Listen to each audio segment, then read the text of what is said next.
नमस्कार दोस्तों, मेरा नाम है भालचंद्र। ब्रह्मांड सिद्धाश्रम में आप सभी का स्वागत है।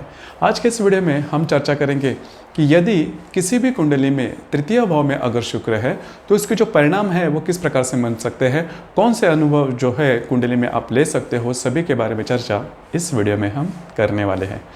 अपना जो चैनल है ब्रह्मांड सिद्धि एस्ट्रो, इस चैनल पर हर स्थान में शुक्र जो है वो शुक्र किस प्रकार से परिणाम दे सकता है उसके बारे में वीडियो अपलोड हो रहे हैं, आप उसका आनंद जरूर लीजिए।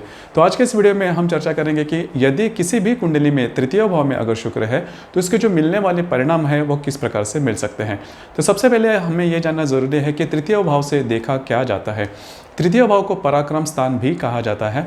अब यह जो पराक्रम है वो किसी भी व्यक्ति का जो अंदरूनी जो भाव होता है, जो उसका जो स्वभाव होता है वो दिखाई जाता है। तो यह जो पराक्रम स्थान है वो बाहरी तौर पर आपको दिखाई नहीं देगा, लेकिन कोई भी व्यक्ति अंदर से मन से कितना प्रभावशाली है वो आप तृतीय भाव से देख सकते हो। उसी प्रकार भाई बहन का जो सुख होता है वो भी तृतीय भाव से देखा जाता है। उनकी जो भी लाइकिंग होती है वो भी तृतीय भाव से देखा जाता है। और बहुत सी छोटी मोटी बातें जैसे कि आपकी जो हैंड राइटिंग है वो किस प्रकार से होती है, सभी के बारे में जो भाव है वो तृतीय भाव से देखा जाता है।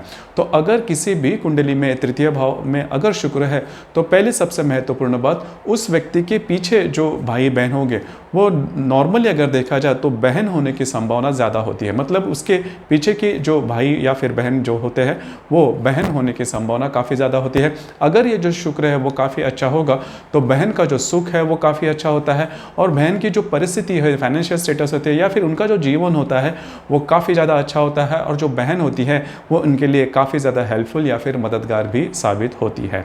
उसी प्रकार यह जो व्यक्ति होते हैं, मतलब जिनके तृतीय भाव में शुक्र होता है, उनके बारे में अगर देखा जाए तो जो शिक्षा में उन्हें जो लैंग्वेज होती है, जो भाषाएं होती हैं वो काफ़ी ज़्यादा पसंद आती है या फिर उनमें वो रुचि काफ़ी रखते हैं। उसी प्रकार घूमना फिरना, छोटे मोटे ट्रैवलिंग करना इन्हें काफ़ी ज़्यादा पसंद आता है। चित्रकारिता या फिर ड्राइंग या फिर फोटोग्राफी में ज़्यादा वो इंटरेस्ट लेते हैं।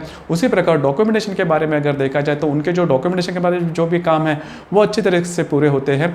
और अंदरूनी जो मैंने शुरुआत में बात कही, अंदरूनी मामले में अगर देखा जाए तो ये जो व्यक्ति होते हैं वो रफ नहीं होते, काफ़ी ज़्यादा डेलिकेट होते हैं और बहुत ज़्यादा मेहनत करना वगैरह ये काम उनसे नहीं होता। या फिर एम्बिशियस नेचर, करेजियस, धैर्य जिसे हम बोलते हैं, वो इस प्रकार के अगर कुंडली है तो उनमें वो देखा नहीं जाता। कई बार आपने देखा होगा कि कई जो व्यक्ति होते हैं वो बाहरी तौर पर आपको बहुत नॉर्मल दिखते हैं, लेकिन अंदर उनमें धैर्य काफ़ी दिखाई देता है। जैसे कि मान लीजिए कि सचिन तेंदुलकर की जो कुंडली है उनकी कुंडली में अगर देखा जाए तो उनके तृतीय भाव में मकर राशि का मंगल है। तो बाहरी तौर पर अगर देखा जाए तो वो बहुत ज़्यादा सॉफ्ट लगते हैं, उनके बोलने का तरीका, इनका जो भी पर्सनैलिटी है वो काफ़ी सॉफ्ट दिखते हैं। लेकिन जब भी वो मैदान में खेलने के लिए जाते थे तो उस वक्त आपने देखा होगा कि उनमें जो करेजियस भाव था वो काफ़ी ज़्यादा देखा जाता था। तो वही भाव है, तो वह जो बात है वो तृतीय भाव से देखी जाती है कि अंदरूनी तौर पर जो व्यक्ति है वो किस प्रकार का है। तो यदि तृतीय भाव में शुभ ग्रह है, जैसे कि शुक्र जो है वो शुभ ग्रह है, तो अगर तृतीय भाव में शुभ ग्रह है तो वे जो व्यक्ति होते हैं वो अंदरूनी तौर पर काफ़ी मुलायम देखे जाते हैं। उनमें जो मतलब धैर्य वाली जो बात होती है या फिर माचो मैन वाली जो बात होती है वो ज़्यादा दिखाई नहीं देती। लेकिन मैंने जैसे कहा कि बहुत ज़्यादा सॉफ्ट होते हैं, इनका जो हस्ताक्षर होता है वो भी काफ़ी अच्छा होता है।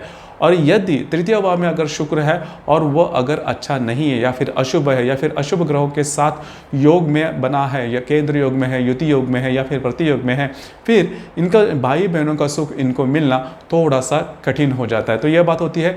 या फिर इनकी जो बहन होती है, उनका जो फैमिली होता है, इनका जो संसार सुख उनको मिलना कम हो सकता है। तो ये सभी बातें होती है। लेकिन यदि इस शुक्र के साथ नेपच्यून अगर युति में है, युति योग में है नेपच्यून, या फिर नवपंचम योग या फिर त्रिकोण योग में है, तो इनको इंट्यूशंस मिलना काफ़ी ज़्यादा दिखाई जाता है। मतलब ऐसी बातें जो कि सपने में कुछ बातें दिखना या फिर आगे जाके या फिर इन्होंने किसी भी प्रकार का अंदाज अगर लगाया गया है तो वो सही होने के चांसेस काफ़ी ज़्यादा है। मानिए कि इनका जो सिक्स सेंस है वो काफ़ी अच्छे तरीके से ऑपरेट होता है। तो यही बात होती है कि तृतीय भाव में जो भी ग्रह होते हैं वो सीधे सीधे उनकी पर्सनालिटी पर कभी परिणाम नहीं करते, लेकिन इनके अंदर का जो भाव है वो दिखाई देता है। उसी प्रकार इनकी जो सोच होती है, अगर तृतीय भाव में अगर शुभ ग्रह है तो इनकी सोच भी काफ़ी नॉर्मल होती है, सेटिस्फैक्शन इनमें काफ़ी दिखाई देता है। तृतीय भाव में शुभ ग्रह जैसे कि चंद्रमा है, शुक्र है या फिर गुरु भी है, तो इनकी जो सोच होती है वह काफ़ी सीधी सीधी होती है, डिप्लोमेटिकली या डिप्लोमेटिक जो होता है वो उनमें दिखाई नहीं देता। तो यही बात होती है अगर तृतीय भाव में शुक्र है तो।